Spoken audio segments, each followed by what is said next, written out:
저는 올해 74살 박순자입니다. 평생 가족을 위해 살아온 평범한 할머니죠. 세상을 떠난 후 혼자 살기가 참 어려웠어요. 그런데 어느 날 제게 큰 시련이 찾아왔습니다. 허리를 다쳤거든요. 장을 보러 나갔다가 빗길에 미끄러져 넘어진 게 화근이었어요. 병원에서는 최소 3개월은 안정을 취해야 한다고 하더군요. 혼자서는 도저히 생활할 수 없는 상태였습니다. 아들 태민이에게 전화를 걸었어요. 태민아, 엄마가 허리를 다쳤다. 혼자 생활하기 어려울 것 같아서. 아들은 바로 달려왔습니다. 제 상태를 보더니 심각한 표정을 지었어요. 어머니, 우리 집에서 지내세요. 지영이도 괜찮다고 할 거예요. 태민의 말에 안도했죠. 하지만 며느리 지영의 첫 반응은 차가웠습니다. 몸 다 나으면 나가셔야 해요. 우리 집은 좁거든요. 지영이 말했을 때 제 가슴이 철렁했어요. 물론 일시적인 거라고 생각했지만 그 말투에서 느껴지는 거부감이 너무 날카로웠습니다. 태민의 집은 32평 아파트였어요. 결코 좁다고 할 수는 없는 크기죠. 하지만 지영에게는 시어머니와의 동거 자체가 부담이었나 봅니다. 저는 가장 작은 방에 짐을 풀었어요. 평생 써온 이불과 베개, 그리고 몇 벌의 옷까지만 가져왔죠. 첫날 저녁 지영은 저에게 집 규칙을 설명했습니다. 어머님, 저희는 맞벌이라서 생활 패턴이 좀 다를 수 있어요. 되도록 불편하지 않게 해드릴게요. 정중한 말이었지만 그 속에 담긴 의미를 모를 리 없었어요. 손님 대우를 하겠다는 뜻이었죠. 밤에 누워있으니 온갖 생각이 들었습니다. 내가 정말 짐이 되는 건가? 아들 집에서 눈치를 봐야 하는 신세가 된 건가? 천장을 바라보며 한숨을 내쉬었어요. 다음 날 아침 저는 일찍 일어나 아침 준비를 했습니다. 허리가 아팠지만 참을 만했거든요. 된장국에 김치찌개, 계란 후라이까지 정성스럽게 준비했죠. 그런데 지영의 반응은 예상과 달랐어요. 어머님, 저희는 아침을 간단히 먹어요. 빵이나 시리얼 정도로요. 이렇게까지 하지 마세요. 선의로 한 일이 오히려 부담을 준 것 같았습니다. 그 순간 깨달았어요. 제가 평생 살아온 방식과 이들의 생활 방식이 완전히 다르다는 것을요. 세대 차이라는 말을 실감했습니다. 저에게는 당연한 일들이 이들에게는 불편함이었어요. 정성이 아니라 간섭으로 받아들여지는 거죠. 마음 한편이 씁쓸했지만 이해하려고 노력했습니다. 시대가 바뀐 거니까요. 태민은 중간에서 난처해했어요. 어머니, 지영이 말이 좀 직설적이긴 하지만 나쁜 뜻은 아니에요. 아들의 변명을 들으며 마음이 더 무거워졌습니다. 결국 저는 이 집에서 적응해야 할 사람이었어요. 그날부터 저는 조용히 지내려고 노력했습니다. 아침에는 늦게 일어나고 저녁에는 일찍 방에 들어가고요. 텔레비전 소리도 작게 하고 전화 통화도 조심스럽게 했어요. 43살 며느리의 눈치를 보며 살아가는 74살 시어머니가 된 거죠. 며느리의 차가운 말들을 들으며 지내던 어느 날 문득 생각이 났습니다. 이 집의 진짜 주인이 누구인지 말이에요. 저는 방에서 오래된 서류 봉투를 꺼냈어요. 그 안에는 집 등기부등본이 들어 있었죠. 2010년 3월 태민이 결혼할 때였습니다. 남편과 제가 평생 모은 돈으로 이 아파트를 사줬어요. 그런데 당시 아들 이름으로 등기를 하려고 했더니 신혼부부가 재산을 탕진할까봐 걱정됐거든요. 그래서 제 명의로 해뒀습니다. 여보, 우리 이름으로 해두자. 아이들이 나중에 좀 더 철들면 넘겨주고. 남편도 동의했었죠. 그때는 그저 부모 마음에서 나온 걱정이었어요. 설마 나중에 이런 상황이 될 줄은 몰랐습니다. 등기부등본을 보니 선명했어요. 소유자 박순자. 제 이름이 또박또박 적혀 있었죠. 인감도장도 여전히 제가 보관하고 있었고요. 법적으로는 이 집의 주인이 저였던 거예요. 그동안 아들 부부는 이 사실을 까맣게 잊고 지냈나 봅니다. 아니면 알면서도 신경 쓰지 않았던 걸까요? 매달 관리비며 각종 세금은 태민이 냈으니 당연히 자신들 집이라고 생각했을 거예요. 저도 마찬가지였어요. 아들 집이라고 여기며 살았거든요. 돈을 낸 건 저희 부부였지만 아들이 결혼해서 살 집으로 마련한 거니까 당연히 아들 것이라고 생각했죠. 그런데 지금 와서 보니 상황이 달라졌습니다. 며느리가 저를 손님 취급하며 나가라고 할 때마다 이 서류가 자꾸 생각났어요. 정작 이 집의 법적 소유자는 저인데 왜 제가 눈치를 봐야 하나 싶었죠. 물론 가족 간의 일을 법적으로만 따질 수는 없어요. 하지만 최소한의 예의는 있어야 하는 거 아닌가요? 태민에게 이야기해볼까 생각했지만 괜히 가족 간의 껄끄러운 상황을 만들고 싶지 않았어요. 아들도 아내와 어머니 사이에서 힘들어하는 게 보였거든요. 차라리 조용히 넘어가는 게 나을 것 같았죠. 하지만 마음속으로는 억울했습니다. 평생 모은 돈으로 사준 집에서 눈치를 보며 살아야 한다니요. 젊었을 때는 자식을 위해서라면 뭐든 할 수 있다고 생각했어요. 그런데 나이가 드니 생각이 달라지더군요. 서류를 다시 봉투에 넣으며 생각했습니다. 언젠가는 이 사실을 말해야 할 때가 올 거라고요. 아직은 때가 아니었지만 만약 상황이 더 악화된다면 어떨까 하는 생각이 들었어요. 인감도장을 손에 쥐어보니 묵직했습니다. 이 작은 도장 하나가 이렇게 큰 의미를 가질 줄이야. 젊을 때는 몰랐던 권리와 소유의 무게를 이제야 느끼고 있었어요. 며느리는 여전히 저를 임시 거주자로 대했습니다. 언제 나갈 거냐고 은근히 압박하고 집안 규칙을 정하며 제약을 가했죠. 하지만 저는 이제 알고 있었어요. 진짜 주인이 누구인지 말이에요. 그날 밤 서류를 베개 밑에 넣고 잠들었습니다. 언젠가 필요할 때가 올 것 같은 예감이 들었거든요. 그때까지는 참고 기다려보기로 했어요. 하지만 마음 한편으로는 이미 각오를 하고 있었습니다. 시간이 흘러 벌써 1년이나 아들 집에서 지내고 있었어요. 처음에는 3개월만 있을 생각이었는데 시간이 이렇게 흘러버렸네요. 허리는 많이 나아졌지만 완전히 혼자 생활하기에는 아직 불안했거든요. 이 1년 동안 크고 작은 갈등들이 참 많았어요. 제가 보기에는 사소한 일들이었지만 지영에게는 그게 아니었나 봅니다. 예를 들어 제가 빨래를 널면 어머님, 저희 방식이 따로 있어요라고 하더군요. 음식 냄새가 나면 환기를 시켜달라고 하고 텔레비전 소리가 크다며 볼륨을 줄여달라고 했어요. 친구들이 전화를 오면 좀 조용히 해주세요라고 했죠. 하나하나가 다 지적질이었습니다. 저는 전통적인 방식으로 살아왔어요. 아침 일찍 일어나서 집안을 정리하고 삼시세끼 정성스럽게 차리고 저녁에는 가족이 모여 이야기하는 게 당연하다고 생각했죠. 하지만 지영의 생활 방식은 달랐어요. 지영은 아침에 커피 한 잔으로 때우고 점심은 회사에서 먹고 저녁은 간단한 반찬 몇 개면 족하다고 했어요. 주말에는 각자 시간을 보내는 게 좋다고 하더군요. 가족이 함께 있어도 대화는 별로 없었어요. 제가 지영아, 오늘 반찬 뭐 해줄까라고 물으면 어머님이 굳이 안 하셔도 돼요라고 했어요. 선의로 하는 말인데도 거절당하는 기분이었죠. 도움이 되려고 하는데 오히려 방해가 되는 것 같았어요. 태미는 항상 중간에서 애매한 입장이었습니다. 저에게는 어머니, 지영이 성격이 원래 그래요. 이해해주세요라고 하고 지영에게는 뭐라고 하는지 모르겠지만 제대로 중재를 하지 못했어요. 어떤 날은 제가 설거지를 하고 있으면 지영이 와서 어머님, 제가 할게요라고 하면서 밀어내듯 했어요. 친절한 말이었지만 톤이 차갑거든요. 마치 제가 하는 설거지가 마음에 안 든다는 식이었죠. 또 어떤 날은 제가 청소기를 돌리려고 하면 어머님, 저희가 주말에 해요라고 말리더군요. 뭘 해도 환영받지 못하는 기분이었어요. 그냥 방에 가만히 있어야 하나 싶기도 했죠. 가장 힘든 건 존재 자체가 부담스럽다는 걸 느낄 때였어요. 지영과 태민이 작은 소리로 이야기하다가 제가 나타나면 갑자기 조용해졌거든요. 분명히 저에 대한 이야기를 하고 있었을 거예요. 1년이 지나면서 저도 지쳤습니다. 매일 눈치를 보며 사는 게 이렇게 힘든 줄 몰랐어요. 평생 당당하게 살아온 사람이 이렇게 위축되어 살아야 하다니요. 때로는 그냥 요양원에 가는 게 낫겠다는 생각도 들었어요. 하지만 아직은 참아보자고 생각했습니다.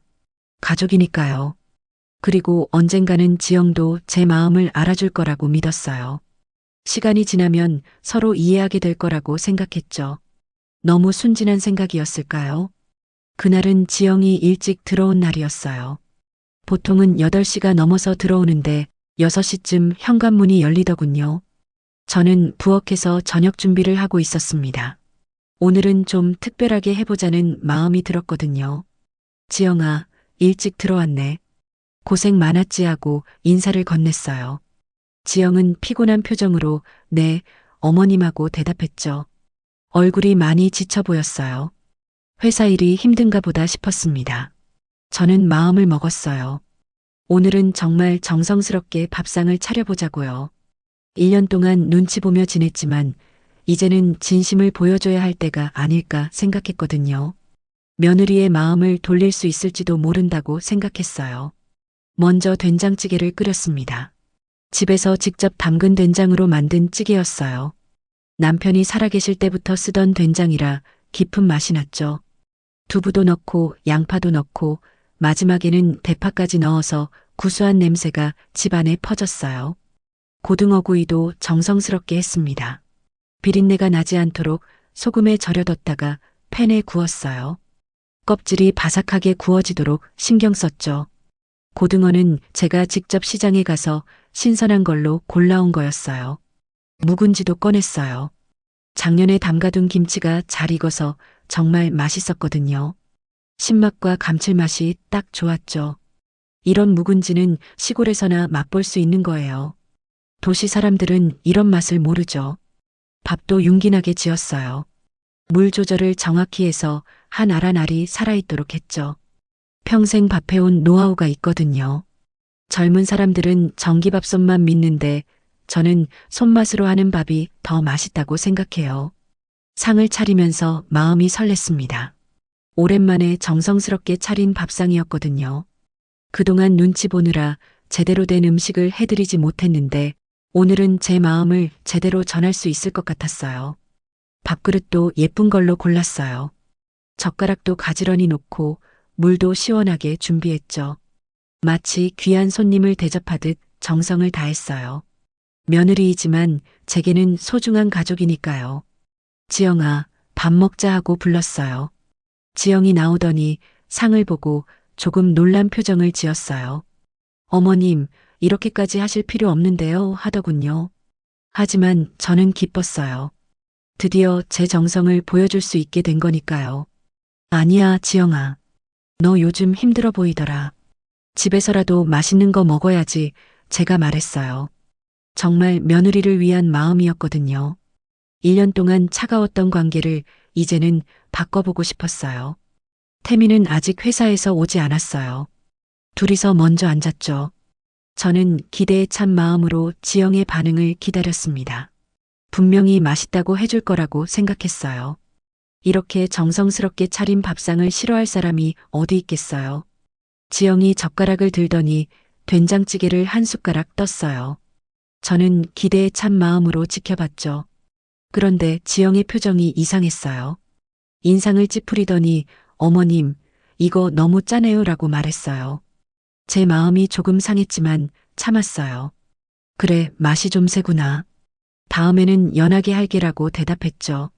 그런데 지영은 고등어구이도 젓가락으로 건드려 보더니 이것도 너무 짜고 비린내 나요라고 했어요. 이제 정말 기분이 안 좋아졌어요. 하지만 참았습니다. 신선한 걸로 사온 건데 이상하네. 내가 맛을 봐볼게라고 말하며 고등어를 한 점 떼어 먹어봤어요. 전혀 비리지 않았는데 말이죠. 묵은지도 마찬가지였어요. 이 김치는 왜 이렇게 쉬어요? 상한 거 아니에요? 라고 하더군요. 제가 정성스럽게 담근 김치를 상했다고 하니까 정말 화가 났어요. 하지만 그래도 꾹 참았죠. 지영아, 묵은지는 원래 시큼한 맛이 나는 거야. 이게 제 맛이란다라고 설명했어요. 하지만 지영은 어머님, 요즘 사람들은 이런 거 안 먹어요. 너무 자극적이에요 라고 했어요. 밥도 문제였어요. 밥도 너무 질어요. 전기밥솥으로 하는 게 낫겠어요 라고 하더군요. 제가 평생 해온 밥을 질다고 하니까 정말 속이 상했어요. 하지만 그래도 참았습니다. 그런데 지영이 젓가락을 툭 내려놓더니 이렇게 말했어요. 어머님, 솔직히 말씀드릴게요. 이런 음식은 걔도 안 먹겠어요. 너무 자극적이고 짜고 비린내 나고요. 그 순간 제 머릿속이 하얘졌어요. 걔도 안 먹겠다고요? 제가 정성스럽게 차린 밥상을 개밥이라고 했단 말이에요?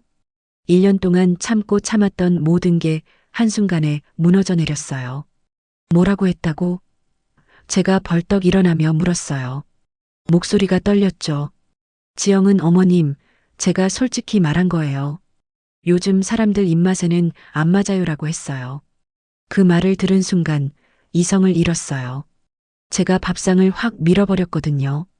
된장찌개 그릇이 바닥에 떨어져 깨지면서 국물이 사방으로 튀었어요. 고등어 구이도 바닥에 뒹굴었죠. 걔도 안 먹는다고?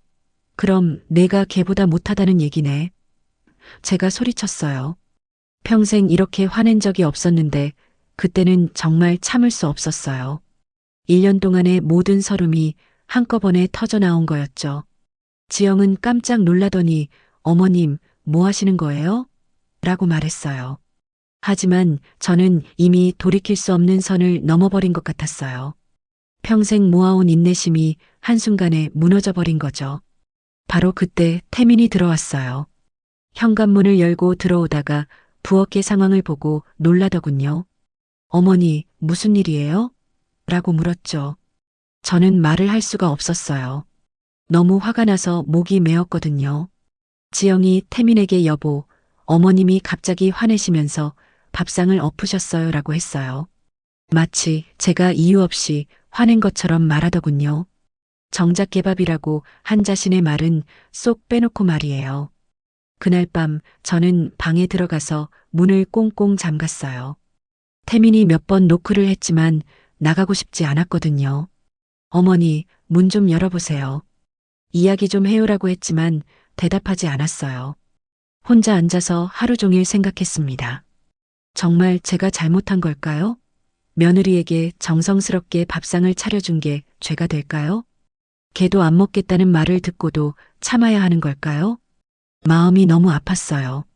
1년 동안 참고 참았는데 결국 이런 일이 터져버렸네요. 평생 가족을 위해 살아왔는데 이제 와서 개밥이라는 소리를 들어야 한다니요. 정말 억울했어요. 저녁을 거르고 누워있으니 배가 고팠어요. 하지만 부엌에 나가서 뭔가를 해먹을 기분은 아니었죠. 지영과 마주치고 싶지 않았거든요.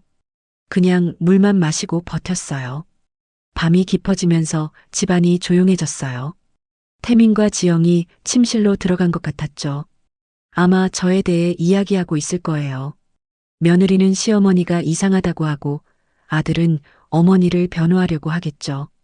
하지만 결국에는 아들도 아내 편을 들 거예요. 남편과 어머니 사이에서 선택하라고 하면 아내를 선택하는 게 당연하죠. 저도 그걸 알고 있어요. 새벽 2시쯤 됐을 때 저는 조용히 일어났어요. 서랍을 열어서 오래된 봉투를 꺼냈죠. 그 안에 든 등기부등본을 다시 펼쳐봤어요. 소유자 박순자. 제 이름이 선명하게 적혀 있었습니다. 인감도장도 손에 쥐어봤어요. 이 작은 도장 하나가 이렇게 중요한 의미를 가질 줄은 몰랐네요. 28년 전에 아들 결혼할 때 사준 집. 그때는 정말 기쁜 마음으로 해준 일이었는데요. 걔도 안 먹겠다. 지영의 그 말이 계속 귓가에 맴돌았어요. 제가 평생 해온 음식을 개밥이라고 했단 말이에요. 그렇게까지 말해야 했을까요? 정말 상처받을 말을 골라서 한 것 같았어요. 1년 동안 눈치 보며 살았던 모든 기억이 떠올랐어요. 빨래 하나 널 때도 눈치 보고, 텔레비전 소리 하나 틀 때도 조심하고, 친구와 전화할 때도 목소리를 낮춰야 했던 날들 말이에요. 그런데 정작 이 집의 진짜 주인은 저였어요. 법적으로도 실질적으로도 제가 돈을 내서 산 집이었죠. 그런데 왜 제가 눈치를 보며 살아야 했을까요? 왜 손님 취급을 받아야 했을까요? 마음속으로 결심이 섰어요. 더 이상은 참을 수 없다고요. 74살까지 살면서 이런 모욕을 당할 필요는 없다고 생각했어요. 존중받지 못하는 곳에서 굳이 버틸 이유가 없었죠. 등기부등본을 다시 자세히 봤어요. 매매 가능한 상태였어요. 제 명의니까 제 마음대로 할 수 있었죠. 갑자기 한 가지 생각이 떠올랐어요. 아주 간단하면서도 확실한 방법 말이에요. 인감도장을 꽉 쥐고 생각했습니다. 개도 안 먹는 밥을 해주는 시어머니라면 그런 시어머니는 없어도 되겠네요. 개도 안 먹는 집에서 굳이 살 이유도 없고요. 아주 논리적인 결론이었어요. 평생 참고 살았지만 이제는 그만할 때가 된 것 같았어요. 진짜 어른이라는 게 무조건 참는 게 아니라 때로는 단호하게 행동하는 거라고 생각했거든요. 말로만 하지 말고 행동으로 보여줄 때가 온 거죠. 서류를 다시 봉투에 넣으면서 마음을 굳혔어요. 내일 아침에 바로 움직이자고요. 더 이상 망설일 이유가 없었어요. 며느리도 아들도 제 진짜 모습을 보게 될 거예요. 다음 날 아침 지영과 태민이 출근한 후 바로 움직였어요. 어젯밤에 마음먹은 대로 실행에 옮길 때가 된 거죠. 평생 이렇게 단호하게 행동해 본 적이 없었는데 이번만큼은 확실히 하고 싶었어요. 먼저 집 근처 부동산 중개업소를 찾았어요. 다행히 걸어서 10분 거리에 있더군요. 허리가 아직 완전히 낫지 않았지만 이 정도는 걸을 만했어요. 마음 먹고 하는 일이라 그런지 발걸음도 가벼웠죠. 중개업소에 들어가니 젊은 남자가 앉아 있었어요. 어서 오세요, 할머님.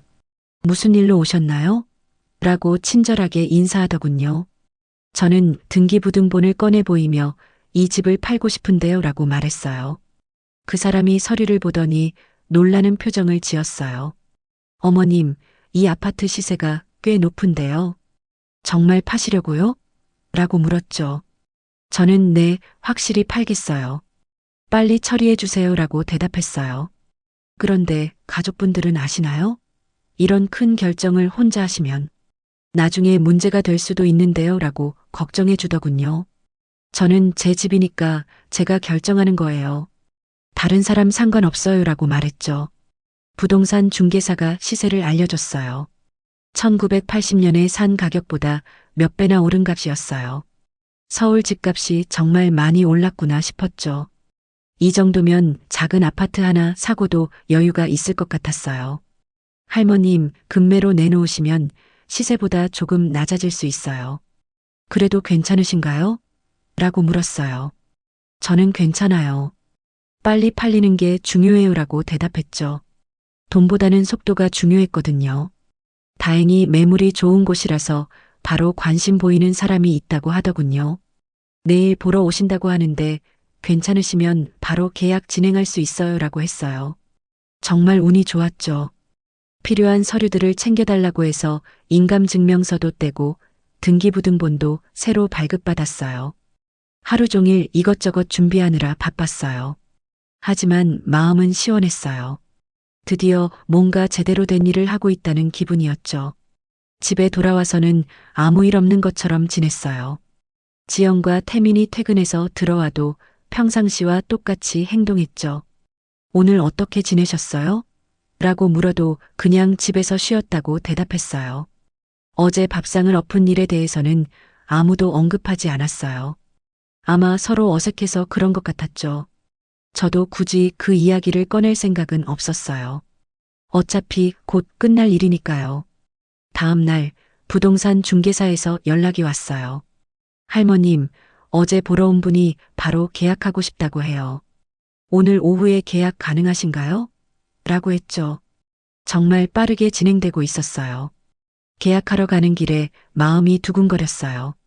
28년 만에 집을 파는 거니까요. 하지만 후회는 없었어요. 이게 맞는 선택이라고 생각했거든요. 더 이상 눈치 보며 살고 싶지 않았어요. 계약서에 사인을 할 때 손이 조금 떨렸어요. 하지만 확실하게 서명했죠. 새 주인은 다음 달에 입주한다고 했어요. 한 달 정도면 모든 준비를 할 수 있을 것 같았어요. 계약을 마치고 집에 돌아온 지 이틀이 지났어요. 그동안 저는 아무 일 없는 것처럼 평상시대로 지냈죠. 지영과 태민도 제가 무슨 일을 꾸몄는지 전혀 모르고 있었어요. 이제 마지막 한 방을 날릴 때가 왔습니다. 그날도 지영이 일찍 들어왔어요. 6시쯤 현관문이 열리더군요. 저는 부엌에서 저녁 준비를 하고 있었어요. 평소보다 더 정성스럽게 차리고 있었죠. 오늘이 마지막이 될 수도 있으니까요. 어머님, 저 들어왔어요. 지영이 인사했어요. 피곤한 목소리였죠. 저는 그래, 수고했어. 오늘 저녁은 맛있게 해놨으니까 기대해도 좋아라고 대답했어요. 지영이 조금 의아한 표정을 지었지만 아무 말 하지 않았어요. 사실 오늘 저녁은 특별했어요. 이틀 전 밥상 사건 이후 처음으로 제대로 된 음식을 차린 거거든요. 김치찌개에 생선구이, 나물 반찬까지 정성스럽게 준비했어요. 하지만 이번에는 다른 의도가 있었죠. 태민이 들어올 때까지 기다렸어요. 7시쯤 들어오더군요. 어머니, 오늘은 기분이 좋으신가 봐요. 음식 냄새가 좋네요 라고 했어요. 저는 그럼 오늘은 특별한 날이거든이라고 대답했죠. 식탁에 앉아서 밥을 먹기 시작했어요. 지영은 조심스럽게 반찬을 집어 먹더군요. 이틀 전 일 때문에 눈치를 보고 있는 것 같았어요. 저는 그 모습을 보며 속으로 웃었어요. 지영아, 오늘은 반찬 맛 좀 있을 거야. 제가 말했어요. 지영이 고개를 들며 네, 맛있어요 라고 대답했죠. 그러면서 어머님, 이틀 전 일은 죄송했어요. 제가 말을 좀 심하게 했나 봐요 라고 했어요. 저는 괜찮다, 괜찮아. 어차피 다른 데 갈 거라서라고 말했어요. 별것 아닌 듯이 자연스럽게 말했죠. 지영이 젓가락을 든 채로 멈춰서 저를 보더군요. 무슨 뜻인지 이해하지 못하는 표정이었어요. 어머님, 다른 데 간다는 게 무슨 말씀이세요? 라고 물었어요. 목소리에 당황한 기색이 섞여 있었죠. 태민도 어머니, 어디 가신다는 거예요? 라고 물었어요. 드디어 때가 온 것 같았어요. 저는 천천히 밥을 한 숟가락 더 뜨면서 말했어요. 나 이 집에서 나가려고 해. 새 주인 오면 불편하잖아. 아주 담담하게 말했죠. 마치 날씨 이야기하듯 자연스럽게요. 지영의 얼굴이 하얘지기 시작했어요. 새 주인이요? 무슨 말씀이신지. 목소리가 떨렸죠. 태민도 어머니, 무슨 소리세요? 새 주인이 뭐예요? 라고 물었어요. 둘 다 아직 상황을 파악하지 못하고 있었어요. 저는 마지막 한 숟가락을 먹고 나서 젓가락을 내려놨어요. 그리고 아주 차분하게 말했습니다. 걔도 안 먹는 집밥은 이제 안 해도 되잖아. 완벽한 복수였죠. 지영의 말을 그대로 되돌려준 거예요. 지영의 얼굴이 완전히 하얗게 질렸어요. 어머님, 대체 무슨 말씀을 하시는 거예요? 라고 물었지만 목소리가 많이 떨리고 있었죠. 태민도 어머니, 농담이죠? 라고 했지만 제 표정을 보고는 심각함을 느낀 것 같았어요. 저는 등기부등본을 꺼내서 식탁 위에 놓았어요. 이거 좀 봐봐라고 말하면서 서류를 펼쳤죠. 소유자 박순자라고 적힌 부분을 손가락으로 가리켰어요. 이 집 주인이 누군지 알겠지? 태민이 서류를 보더니 깜짝 놀라는 표정을 지었어요. 어머니, 이게 뭐예요? 왜 어머니 이름으로 되어 있어요? 라고 물었죠. 28년 동안 까먹고 있었던 사실을 이제야 깨달은 거예요. 1980년에 너 결혼할 때 우리가 사준 집이야. 그때 내 명의로 해뒀거든. 제가 설명했어요. 혹시 너희가 재산을 함부로 처분할까 봐서 말이야. 그런데 그게 28년이 지났네. 지영이 서류를 빼앗듯 가져가서 자세히 봤어요. 등기부등본은 거짓말을 하지 않죠. 분명히 박순자 이름으로 되어 있었거든요. 이게 정말이에요? 라고 물으면서 손이 떨리고 있었어요. 정말이지. 그리고 이 집 어제 팔았어. 저는 아주 담담하게 말했어요. 폭탄 선언이었죠. 지영이 뭐라고요? 라고 소리쳤지만 저는 침착했어요. 이미 예상한 반응이었거든요. 태민이 벌떡 일어나면서 어머니, 설마 정말로? 라고 물었어요. 믿을 수 없다는 표정이었죠. 저는 부동산 매매 계약서를 또 꺼내서 보여줬어요. 여기 계약서도 있어. 다음 달에 새 주인 들어와. 지영이 계약서를 보고는 주저앉을 뻔했어요. 어머님, 이런 식으로 하시면 안 되죠. 우리랑 상의도 없이. 하지만 저는 내 집인데. 뭘 상의해? 개도 안 먹는 집에서 굳이 살 이유가 있나? 라고 대답했어요. 어머님, 그때 제가 잘못 말했어요. 사과할게요. 그러니까 이런 일은 취소하세요. 지영이 울먹이며 말했죠. 하지만 이미 늦었어요. 계약은 끝난 상태였거든요. 계약금도 받았고요. 태민이 어머니, 이런 식으로 하시면 우리는 어디서 살아요? 라고 물었어요. 저는 그건 너희가 알아서 할 일이야. 나도 갈 곳 찾아야 하거든이라고 대답했죠.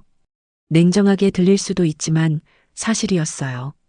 그동안 관리비며 세금이며 다 우리가 냈는데 태민이 항의했어요. 하지만 저는 그럼 집값의 몇 퍼센트나 될까? 집은 내가 사준 거고 28년 동안 살게 해준 거야. 이제 됐지 않나? 라고 했어요.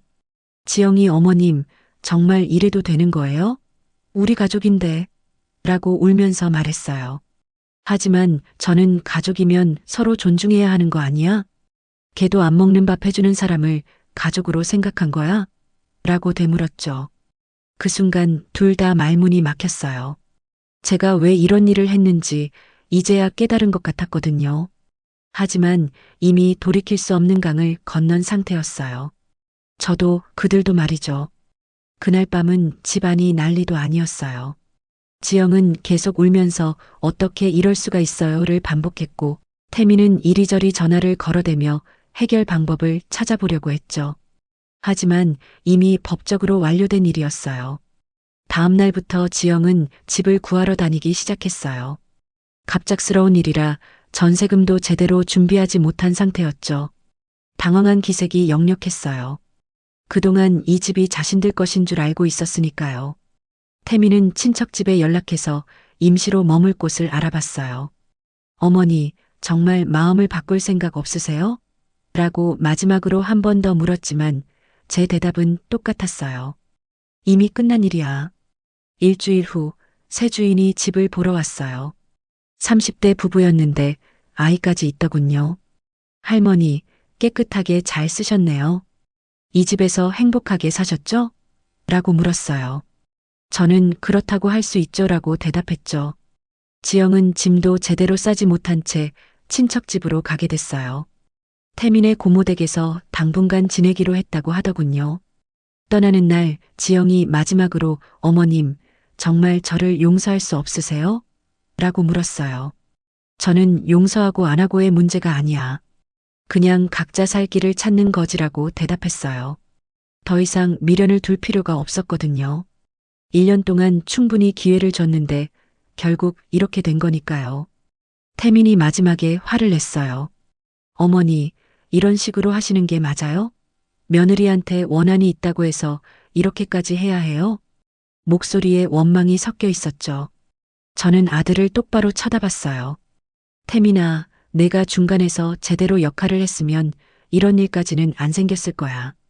1년 동안 내 아내가 나한테 어떻게 했는지 모르고 있었지? 그래도 이건 너무하잖아요. 태민이 소리쳤지만 저는 말보다 행동이 빠른 게 진짜 어른이란다라고 말했어요. 평생 말로만 참으라고 하고 이해하라고 하고 넘어가라고 했잖아요. 이제는 행동으로 보여줄 때가 온 거예요. 짐을 싸서 나가는 지영의 뒷모습을 보면서 조금 안쓰럽긴 했어요. 하지만 후회하지는 않았어요. 걔도 안 먹겠다고 한 그 말만큼은 정말 용서할 수 없었거든요. 평생 가족을 위해 해온 음식을 그렇게 말한 거니까요. 새 주인 가족이 이사 온 날 저도 집을 나왔어요. 작은 원룸을 얻어서 혼자 살기 시작했죠. 집값으로 받은 돈이 있으니까 당분간은 걱정 없이 살 수 있었어요. 무엇보다 눈치 볼 필요가 없어서 좋았어요. 가끔 태민이 전화를 걸어와요. 어머니, 괜찮으세요? 라고 안부를 묻죠. 저는 걱정 말어. 혼자 사는 게 편해라고 대답해요. 정말 그래요. 걔도 안 먹는다는 소리 들으면서 사느니 혼자 사는 게 100배 낫거든요. 70년 넘게 살면서 깨달은 게 있어요. 무조건 참는 게 미덕이 아니라는 거예요. 때로는 단호하게 선을 그어야 해요. 그래야 진짜 어른으로 인정받는 거죠. 말로만 하지 말고 행동으로 보여주는 것, 그게 진짜 어른의 모습이에요.